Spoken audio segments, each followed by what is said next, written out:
Bismillahirrahmanirrahim. Assalamualaikum warahmatullahi wabarakatuh. Perkenalkan, nama saya Syifa Lianda Firly dari semester 2. Di sini saya akan menjelaskan sedikit materi tentang pengertian sosiologi hukum. Dari sudut sejarah, sosiologi hukum untuk pertama kali diperkenalkan oleh seorang Itali yang bernama Anzilotti pada tahun 1882. Sosiologi hukum pada hakikatnya lahir dari hasil-hasil pemikiran para ahli, baik dari bidang filsafat hukum, ilmu, maupun sosiologi. Ilmu ini diarahkan untuk menjelaskan hukum positif yang berlaku, ruang lingkup, metode, kajian, objek, dan fungsi sosiologi hukum. Dalam hukum dan sosiologi sebagai sebuah disiplin intelektual dan bentuk praktik profesional memiliki kesamaan ruang lingkup, namun sama sekali berbeda tujuan dan metodenya. Hukum sebagai sebuah disiplin ilmu memfokuskan pada studi ilmiah terdapat fenomena sosial. Sosiologi hukum mempunyai objek kajian. Fenomena hukum sebagaimana telah dituliskan oleh Coulson bahwa Redcross-Pond menunjukkan studi sosial hukum sebagai studi yang didasarkan. Kita dapat membedakan sosiologi hukum dengan ilmu normatif, yaitu terletak pada kegiatannya. Ilmu hukum normatif lebih mengarahkan kepada kajian law in box, sementara sosiologi hukum lebih mengkaji kepada law in action. Dalam kajian ilmu hukum, paling tidak ada 3 faktor yang menjadi parameter sebuah produk hukum dapat berfungsi dengan baik, yakni yang pertama, berfungsi secara filosofis. Yang kedua, berfungsi secara sosiologis atau empiris. Yang ketiga, berfungsi sebagai yuridis. Selanjutnya, pengaruh dari sejarah hukum dan filsafat hukum. Filsafat hukum dalam ilmu hukum adalah 2 hal yang mempengaruhi sosiologi hukum. Akan tetapi, hukum alamlah yang merupakan basis intelektual dari sosiologi hukum. Beberapa prinsip yang terkait antara hukum dan basis sosiologi sosialnya adalah sebagai berikut. Yang pertama, hukum tidak dapat dibuat melainkan ditemukan. Yang kedua, hukum itu tumbuh dari hubungan-hubungan hukum yang sederhana pada masyarakat. Yang ketiga, hukum tidak mempunyai keberlakuan dan penerapan yang universal.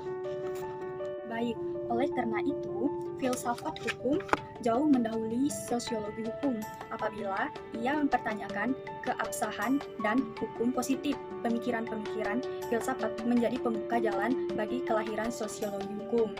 Oleh karena secara tuntas dari kritis seperti lazimnya watak filsafat, penggugat sistem hukum perundang-undang, pikiran filsafat tersebut juga dapat diubah, dimulai dari titik yang jauh yang tidak secara langsung menggugat hukum positif, seperti yang dilakukan oleh Gustav Freytbrooks dengan tesis yang disebut 3 hal dalam hukum, yaitu keadilan, kegunaan, dan kepastian hukum. Baik, itulah materi yang pertama. Baik, kita lanjutkan ke materi yang kedua. Materi yang kedua yang berjudul Mazhab-mazhab pemikiran dalam sosiologi hukum. Aliran-aliran dalam sosiologi hukum terdapat 2 aliran yang mengembangkan sosiologi hukum, yaitu yang pertama aliran positif, yang kedua aliran normatif. Di sini ada aliran positif. Aliran ini hanya ingin membicarakan keadilan yang dapat diamati dari luar secara murni. Mereka tidak mau memasukkan hal-hal yang tidak dapat diamati dari luar, seperti nilai dan tujuan. Aliran positif ini dipropoli oleh diamatir dari luar, seperti dikatakan oleh Blacks menyatakan perihal terjadinya kekaburan antara ilmu sains dan kebijaksanaan dalam sosiologi hukum. Yang kedua, aliran normatif. Aliran ini, menurut aliran ini, hukum bukanlah merupakan fakta yang normatif, tetapi merupakan suatu institusi nilai. Hukum mengandung nilai-nilai dan bekerja untuk mengekspresikan nilai-nilai tersebut dalam masyarakat. Menurut aliran ini, hukum bersifat derivatif, karena itu tidak dapat dipisahkan dari institusi primer seperti politik dan ekonomi. Selanjutnya, letak-letak dasar hukum.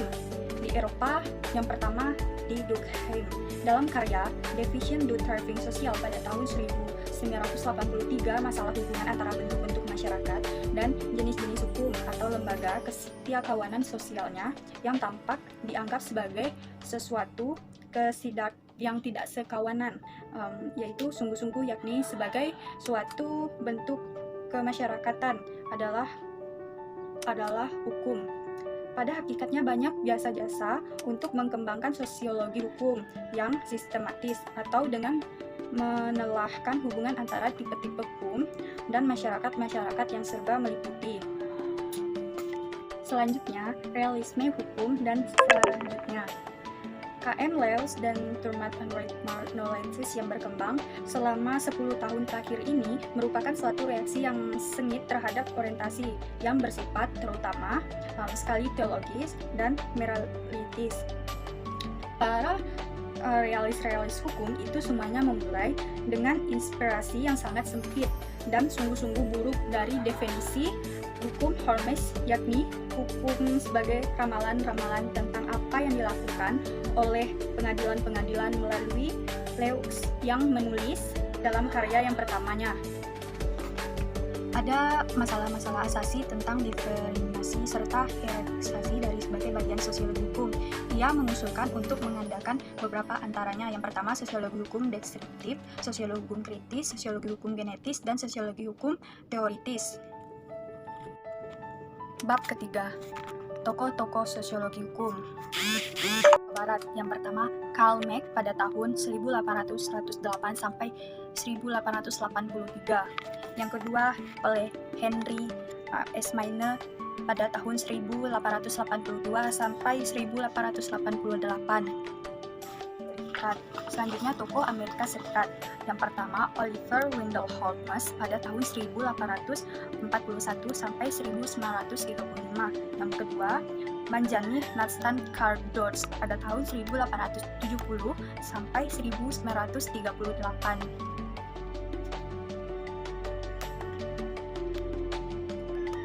Dan masalahnya, hukum seringkali dikatakan sebagai pemilik karakter beraspek ganda yang dapat diekspresikan dalam berbagai macam cara, sehingga hukum yang terdiri dari beberapa depriksi atau preskripsi, dalil-dalil yang menentukan secara subjek hukum harus berjalan.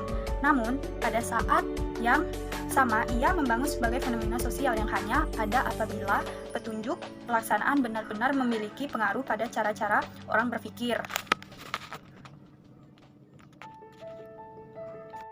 Mengidentifikasikan rencana sosiologi terhadap kajian hukum. Baik, pemikiran hukum sosiologis bertolak dari titik pandangan skripsi hukum. Telah terjadi perubahan yang cepat semenjak Perang Dunia yang Kedua. Perubahan-perubahan tersebut disebabkan oleh hal-hal sebagai berikut. Yang pertama, profesi hukum, terutama pada pengacara ruang lingkup, kerjaannya kini semakin luas. Yang kedua, hukum yang bagi kebanyakan orang tidak lebih daripada sekumpulan undang-undang atau hanya merupakan suatu bidang studi yang mempelajari tentang undang-undang atau peraturan, kini telah dikembangkan menjadi lebih sistematis secara memiliki teknik penelitian. Dalam sosiologisme, induksi ini permis, kecuali kondisinya selalu berupa hasil pengamatan yang diverifikasikan. Induksi digunakan untuk memperoleh kesimpulan-kesimpulan deskriptif atau inspiratif tentang adanya atau tidak hubungan atau kuasa atau komunitif antara berbagai variabel sosiologi hukum. Inilah pemikiran hukum secara sosiologi. Bab kelima, struktur sosiologi hukum atau struktur sosial dan hukum. Yang pertama, kaidah-kaidah dalam hukum. Pergaulan hukum, manusia diatur oleh berbagai macam kaidah atau norma yang pada hakikatnya bertujuan untuk menghasilkan kehidupan bersama yang tertib dan tentram. Ciri-ciri kaidah hukum yang membedakan dengan kaidah lainnya, yaitu pertama, hukum terwujudnya untuk menciptakan keseimbangan antara kepentingan. Yang kedua, hukum mengatur perbuatan manusia yang bersifat lahiran atau lahiriah. Yang ketiga, hukum dijalankan oleh badan-badan yang dilakui oleh masyarakat. Selanjutnya, hukum mempunyai berbagai jenis sanksi yang tegas dan bertingkat. Hukum yang selanjutnya, hukum sebagai bertujuan untuk mencapai kedamaian atau ketentraman. Selanjutnya, lembaga-lembaga kemasyarakatan. Fungsi dari lembaga kemasyarakatan yang pertama untuk memberikan pedoman, yang kedua untuk menjaga keutuhan masyarakat, yang ketiga memberikan pengamatan kepada masyarakat atau untuk mengadakan sistem pengadilan sosial atau social control. Kelompok-kelompok sosial dan hukum. Di sini ada beberapa kelompok sosial yang mempunyai syarat-syarat yang sebagai berikut. Yang pertama, setiap keluarga sekelompok tersebut harus sadar bahwa ia merupakan sebagai dari kelompok bersangkutan. Yang kedua, ada hubungan timbal balik antara warga negara yaitu satu dengan negara warga lainnya. Yang ketiga, terdapat beberapa faktor yang dimiliki bersama oleh warga-warga kelompok itu. Yang keempat, ada struktur. Yang kelima, ada perangkat kaidah-kaidah. Yang terakhir, menghasilkan sistem tertentu. Lapisan-lapisan sosial dan hukum. Dalam lapisan masyarakat terdapat golongan antara UCLAS dan golongan bawah. Dijelaskan bahwa kalangan UCLAS jumlah lebih sedikit dibandingkan low class, karena kalangan UCLAS jelas-jelas memiliki kemampuan yang lebih banyak, dianggap suatu hal yang memiliki kepentingan dalam kehidupan bermasyarakat. Bab 6 tentang budaya hukum dan penegakan hukum. Budaya hukum pada dasarnya tidak hanya sekedar rumusan hitam di antara putih saja sebagaimana yang dituangkan dalam berbagai bentuk peraturan perundang-undang, tetapi hendaknya hukum dilihat dari suatu gejala yang dapat diamati dalam kehidupan masyarakat melalui pola tingkah laku warga. Hal ini berarti hukum sangat dipengaruhi oleh faktor non-hukum seperti nilai, sikap, dan pandangan masyarakat yang bisa disebut dengan kultur atau budaya hukum. Adanya itu, budaya hukum ini yang menyebabkan beberapa penegakan hukum di antara masyarakat yang satu dengan masyarakat lainnya. Berkaitan dengan hal tersebut ada 3 persoalan yang mendasar tentang kultur atau budaya hukum. Yang pertama, persoalan yang berkaitan dengan hukum sebagai suatu sistem, di mana hukum itu dinilai dari 2 sisi yang berbeda. Yang kedua, hukum dilihat sebagai suatu sistem nilai di mana keseluruhan hukum dalam rangka penegakan hukum didasarkan pada Grundnorm yang kemudian menjadi sumber nilai sekaligus pedoman bagi penegakan hukum itu sendiri. Penegakan hukum. Menurut Sergio Sutanto, penegakan hukum adalah kegiatan menyerasikan hubungan nilai-nilai yang terjabar dalam kaidah-kaidah. Karena itu, tegaknya hukum dapat ditandai oleh beberapa faktor yang saling berkaitan sangat erat. Yang pertama, hukum dan aturannya sendiri. Yang kedua, filsafat pelaksanaan hukum yang memadai. Yang ketiga, kesadaran hukum serta perilaku masyarakat itu sendiri. Yang keempat, mental aparat penegak hukum.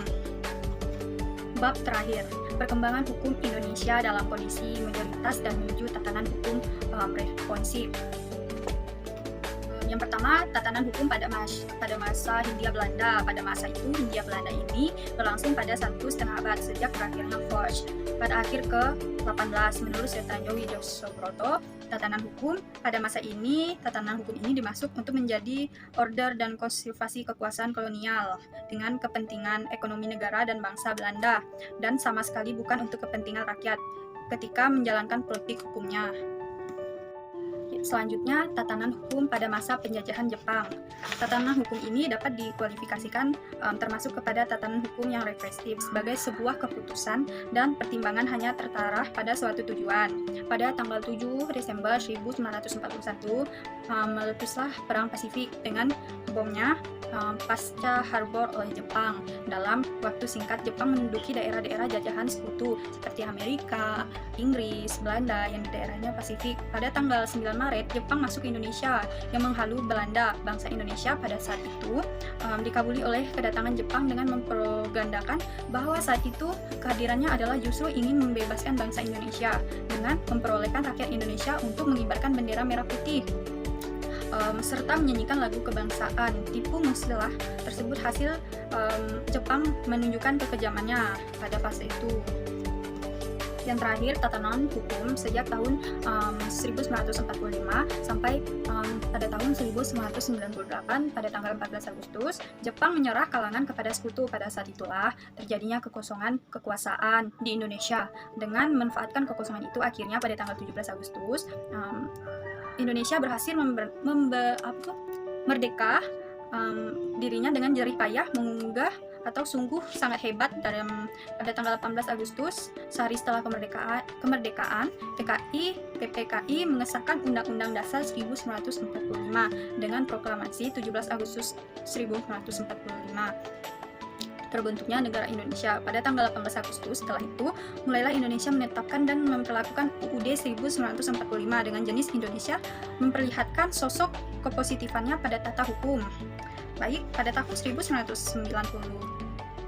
tahun 1959 sampai bangsa Indonesia berada pada tahap demokratis terpimpin. Tatanan hukum yang represif menunjukkan ordinarnya kekuasaan, pelaksanaan hukum teoritis di masyarakat memerlukan syarat-syarat relatif besar. Mengingat kelemahan-kelemahan dan sangat rapuh, jaringan menunjang untuk mewujudkan tatanan hukum tersebut. Baik, sekian dari materi yang saya sampaikan. Kurang lebih saya mohon maaf. Nuhun wal kolami wa mistun. Wabillahi taufiq wal hidayah. Wassalamualaikum warahmatullahi wabarakatuh.